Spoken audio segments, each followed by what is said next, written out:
Hello there. Welcome to our symptoms-based approach presentation on chest pain this week. My name is Ling and I'm currently a foundation doctor working for Nottingham University Hospitals, and it is with pleasure for me to present this week's concept map on chest pain. So let's begin. Chest pain is a very common presenting symptom which you will find in many patients. It could represent a wide range of pathologies, from fatal organic causes such as MI, cardiac tamponade, to less serious causes such as musculoskeletal inflammation. Most causes can be classed into cardiac, respiratory, or gastrointestinal pathologies. So, with an approach to chest pain, it rests on a well-taken history, and Socrates is a very useful template for taking any pain history or for history taking in general. So on the slides, you can pause and have a look at the acronym Socrates if this is new to you. And if you were to follow this template, or if you were to follow this acronym, you should be able to cover most of the important things that we wouldn't want to miss about a patient presenting with chest pain. And I would also like to stress that initial evaluation of chest pain should focus on life-threatening causes first, or should focus on excluding those life-threatening causes. So major causes will be explained in the next few slides, but first we would like to list differential diagnosis down first. So we can list differential diagnosis down using the anatomical filter or the surgical filter. So with the anatomical filter, the conditions are classed as to where the pathology lie or originate in the body anatomically, and you feel free to pause this video and have a look at the pathologies or the conditions that could cause chest pain based on where the pathology lies. And using the surgical filter, we use the acronym vitamin C/D, and as you can see, the categories of the conditions are classed based on what they are. So in this slide, we shall see the major causes of chest pain, and they are classed according to the systems that they belong to. So the ones highlighted in red are life-threatening causes. So life-threatening cardiac causes of chest pain should include acute coronary syndrome, aortic dissection, and cardiac tamponade. And life-threatening causes of chest pain, respiratory-wise, would normally be PE and a pneumothorax. Esophageal rupture is quite rare, but it can happen. So feel free once again to pause this video and to just reflect and have a look at the major causes of chest pain based on the systems that they are classed to. So with regards to chest pain, we should always ask ourselves, what is the onset, what is the time course? And with that, you can split it into acute or sudden onset chest pain, or episodic/intermittent chest pain, or chest pain that comes on gradually. And then you need to ask yourself, is it accompanied with breathlessness? Then next, we should characterize the pain. What sort of pain is it? Is it a sharp tearing pain? Is it diffuse crushing? Does it feel like someone is sitting on your chest? Or is this pain sort of worse on inspiration? That's what we call pleuritic chest pain. Or is this sort of a burning chest pain, sort of on your lower end?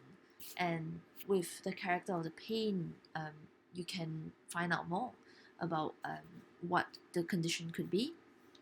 So, for example, chest pain that's worse on inspiration could point you to a PE or pneumothorax. A chest pain that is diffuse, crushing, feels like someone is sitting on your chest. That could most likely be an MI or could be acute coronary syndrome. We shall talk more about acute coronary syndrome in the later slides. Chest pain that is sharp, tearing, maximal pain at onset, you should start thinking about aortic dissection.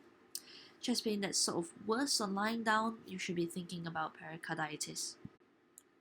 So then, what are the triggers? So like I said, if the triggers are worse on inspiration, think about lung causes. If the triggers is worse on lying down, relief by sitting forwards, think pericarditis. If the trigger is worse when you press on your chest wall, that could point towards musculoskeletal causes. But then again, we should exclude the life-threatening causes first before we attribute the chest pain to musculoskeletal causes. And then chest pain that is brought on by exertion and relief by rest all the time, that's stable angina, and that's separate from acute coronary syndrome. But once again, we shall talk about that later on. And then again, chest pain that is following a violent vomiting, you should start thinking about esophageal rupture, ball halves. Next, then where does the pain radiate to then? If the pain radiates to the back, think aortic dissection. If the pain or radiates to the epigastrium, you should think about ball halves. If the pain sort of radiates down to your left arm, your left jaw, to the neck, and you have sweating as well, you should start thinking about MI. Then what are the accompanying symptoms then, just the cherry on top? So for example, if you have pain that's worse on lying down, relief by sitting forwards, and if you've recovered from a post-viral infection, or you just recovered from MMI, you should start thinking about Dressler syndrome or pericarditis, and look for leg swelling. If there's unilateral leg swelling, that could point you towards a PE. Of course, and if you have pleuritic chest pain, worse on inspiration, accompanied with productive cough and fever, that could be a pneumonia as well. So these are things to look out for. So then below is the completed concept map for chest pain. So as you can see, listed below are the causes in red. And feel free to pause this video to just familiarize yourself with the thought process that we have involved in reaching the diagnosis below. And so then a couple of key salient points to say. If the chest pain is usually inducible by palpation on the chest wall, it should suggest a musculoskeletal pathology. However, care should be taken to not miss out on dual underlying pathologies. So you could have someone coming in with an MI with pain on palpation of chest wall. So always do a baseline ECG and chest x-ray in such patients presenting to the admissions unit.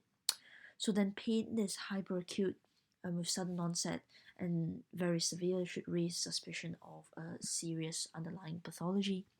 Pain on exertion, i.e. angina, is often also presenting complaint for conditions such as anemia and severe aortic stenosis. So severe aortic stenosis, you would present with symptoms of stable angina, syncope, and breathlessness on exertion. And bear in mind that patients with low hemoglobin levels and anemia, you would also have chest pain on exertion as well.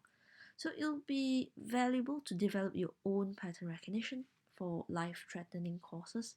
Personally, to me, the nature, character of the chest pain, along with the associated symptoms on example, on whether there is shortness of breath and triggers, is usually the most useful thing to me when I initially approach a patient with chest pain. So feel free to pause this video and have a look and have a glance at the completed concept map in general.